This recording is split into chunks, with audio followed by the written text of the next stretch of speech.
The other farmers, I don't know whether they want to hear about this one, the BIPA farmers, they're also being paid. So we've paid almost 40 million in the last couple of years towards that as well. These are the farmers from the Netherlands, Germany, and Europe, where we're also compensating for land and not just improvements. Okay, and there's been concerns that the process has been very slow. What's your comment on that?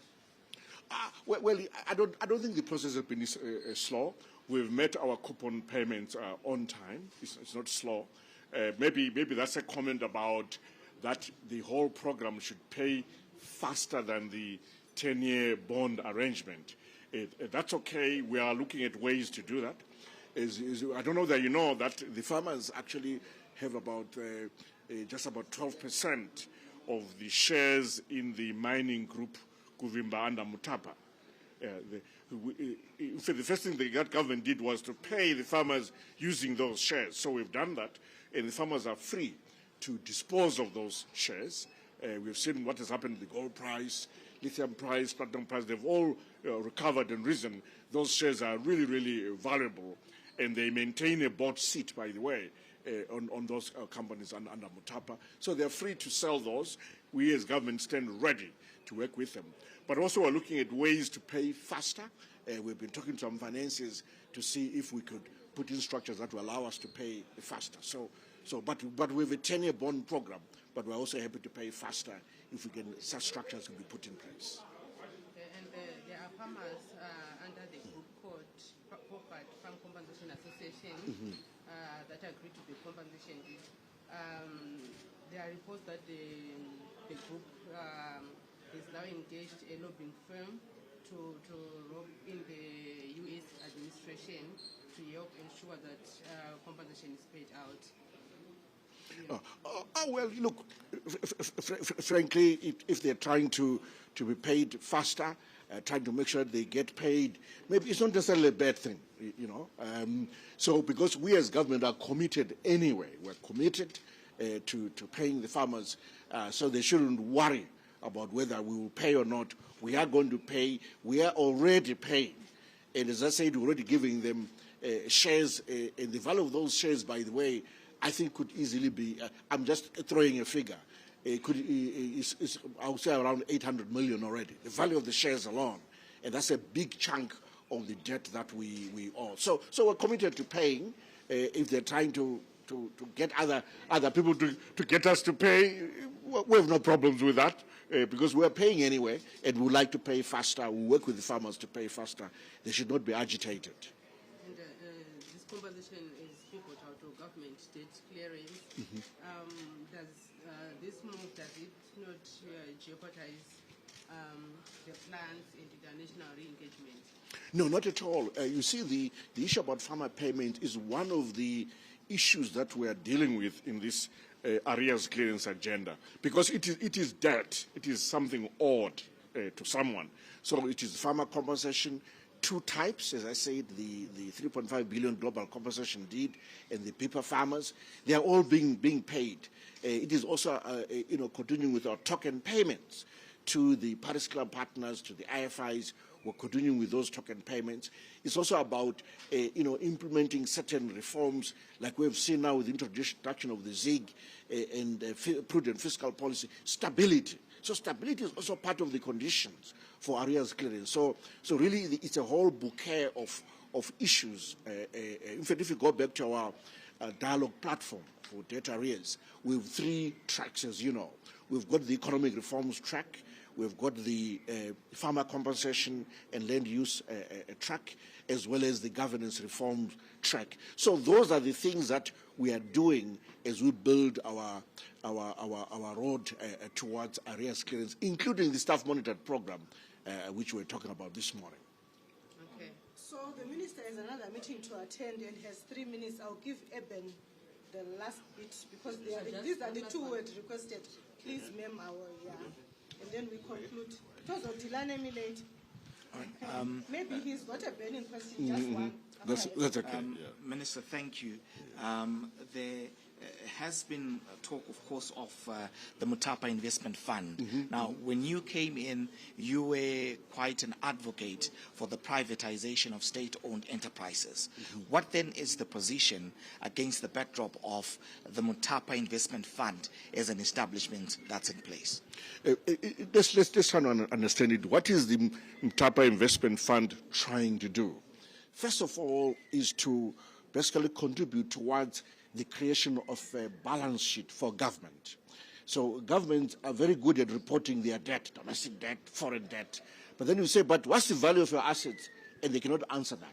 We're resolving that. We're saying that as far as state-owned enterprises are concerned, now we can put a value on the value of our assets. Through the Mutapa construction, we're able to do that. That's the first thing. The second thing is really trying to improve the efficiency of these state-owned enterprises. That through the Mutapa management process, we're able to get these companies to do more. We saw recently the creation of a whole gold division under Mutapa, for example. We are hearing again good progress towards improving the capacity for Air Zimbabwe. I'm just highlighting those two. That's what we're looking for. If that is being achieved, that's exactly what we want. What we are referring to privatization. Of course, we expect Mutapa to find additional partners, private sector partners, for some of these assets and continue with that a partial privatization program. But really, it's not about just privatization. It's about finding the right partners to stretch those assets and create value for Zimbabwe and for Zimbabwe citizens. Thank you very much, Minister. Very well. Okay, Honorable Minister. NPA recently announced that about 200 million was forfeited to the state from 2021. Who is that, sorry? National Prosecuting Authority. Okay. Yes. The NPA, Yes, right. announced that about 200 million was forfeited to the state from 2021 to 2025. And also it means that some properties were acquired through Equity Wealth are in foreign names. So we'd like to find out how these funds are being utilized or how these properties are going to be utilized or disposed.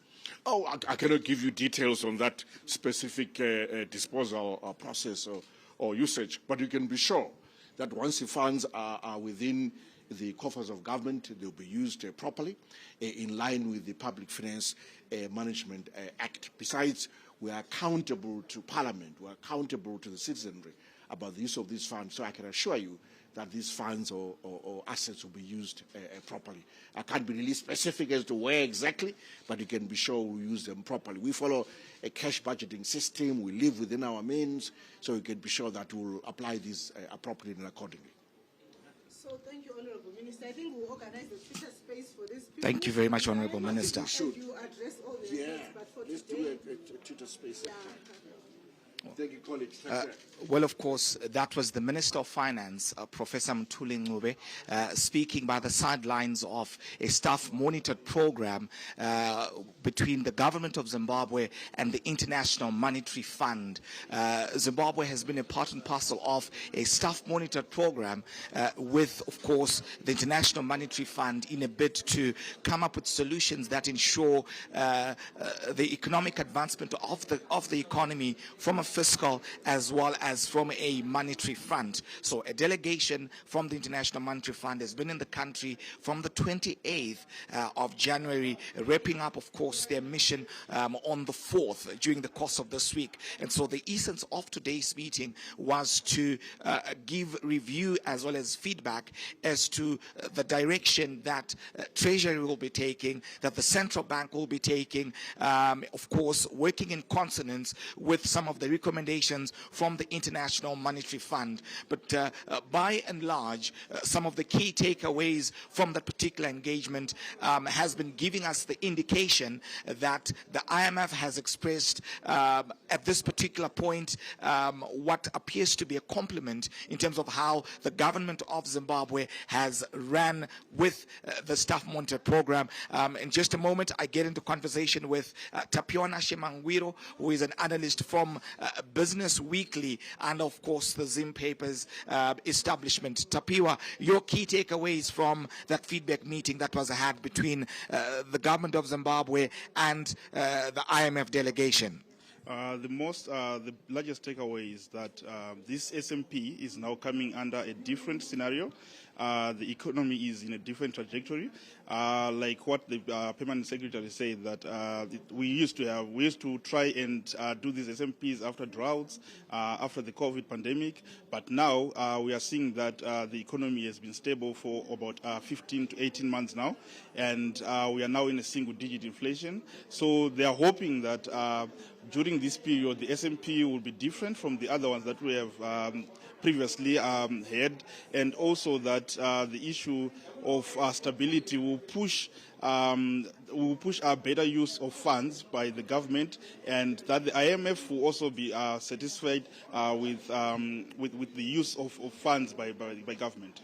Right. Of course, where the IMF delegation is concerned, they did make reference to the need to create increased demand for the domestic currency, which of course is the ZiG. Would you want to speak on that? Yes, definitely. For us, we're on a roadmap to monocurrency, and for it to work, we need to create more use for the ZiG, and the ZiG. The ZiG is also supposed to be used in many ways. We see that taxis are now they are using percentiles. So we expect that by the third quarter or full year, they would have increased the percentiles of the usage of ZiG. Well, of course, some important aspects here. I'm seeing the Deputy Reserve Bank Governor, Dr. Machke, who's on standby. We're hoping that we should be able to get into conversation with him. But again, this then becomes also relevant when you look at the context of there being a monocurrency roadmap. Any indication from what the Central Bank Governor said? The Central Bank Governor has just told us that we are not going to change their plan. Their plan is, they feel that their plan is solid, and whatever pressure that is going to come from any other side of trying to increase the rate of de-dollarization, they are not going to take it. And as I said, that the first step that they are going to take, the first point that they are going to tick is that of a 3 to 6 months import cover, and that will determine what the next steps are. Thank you very much, Tapiona Shemangwiro. Well, of course, speaking to us right here from the Ministry of Finance, I'm seeing the Deputy Reserve Bank Governor, Dr. Machke, who is on standby. I'm hoping that we could be able to get into conversation with him. But it seems his stance is pretty much highlighting that the Central Bank Governor has already spoken and the premise has been laid. That, of course, we'll be giving you the latest updates in terms of what this means for the country. But some of the key elements here are speaking to the currency, are speaking to the social spend. The IMF delegation did speak at length at the need to increase social spending for the country, seeing to it that the vulnerable are well taken care of in the Zimbabwean economy. At the same time, the aspect of consonance between the activities of fiscal as well as the central bank. Well, that's it from the finance ministry offices. I'm Ibn Mabunda reporting for ZTN Prime.